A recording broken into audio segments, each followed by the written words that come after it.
శ్రీ కనకమహాలక్ష్మి అమ్మవారి దేవస్థానంలో మార్గశిర మాసోత్సవాలు డిసెంబర్ 2 నుంచి 30 వరకు అంగరంగ వైభవంగా చాలా బాగా జరిగాయి.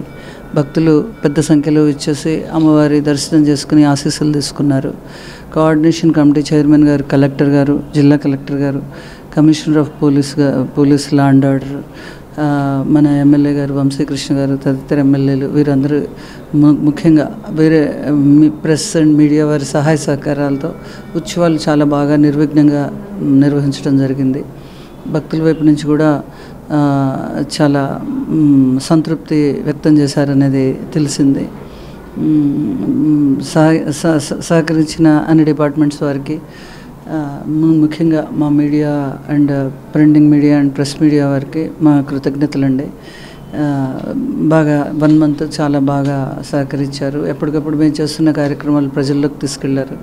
ఏమైనా ఇబ్బందులు ఉంటే మా దృష్టికి తీసుకొచ్చి వెంటనే మేము రెక్టిఫై చేసుకునేటట్టుగా చేశారు.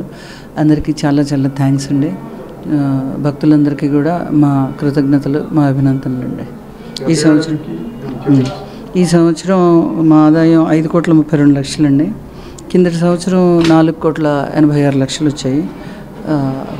ఆదాయం కూడా ఒక 50 లక్షల వరకు పెరిగింది. భక్తులందరూ కూడా చాలా సంతృప్తికరంగా అమ్మవారి దర్శనం చేసుకున్నారు. అందరికీ మా కృతజ్ఞతలు అండి. పెరిగిందంటున్నారండి. కిందటి సంవత్సరం 3 లక్షలు, మొత్తం 3.5 వరకు వచ్చారని అంటున్నారు. ఈ సంవత్సరం 4,20,000 వరకు వచ్చారని ట్రాఫిక్ వారు మనకున్న ఫుట్ఫాల్లో చెప్పిన లెక్క. అది భక్తులు బాగా పెరిగారని చెప్పాను. మధ్యలో 3వ వారం కొంచెం సైక్లోన్ ఎఫెక్ట్ రాలేకపోయారు. కానీ ఆ వర్షాలు తగ్గి ఎండ వచ్చిన మరుసటి రోజు నుంచి భక్తులు బాగా లాస్ట్ 10 days చాలా బాగా పెరిగారు.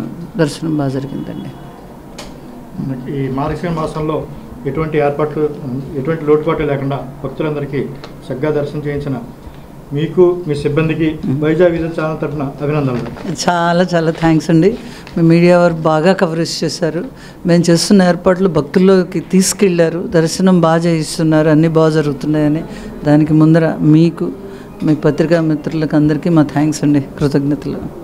Hi viewers, Vizag vision channel ని సబ్స్క్రైబ్ చేసుకోండి. మా ఛానల్ అందిస్తున్న జాతీయ, అంతర్జాతీయ స్థాయి వార్తా విశేషాలు, నోటిఫికేషన్స్ కోసం ఇక్కడ కనిపిస్తున్న బెల్ ఐకాన్ ని క్లిక్ చేయండి.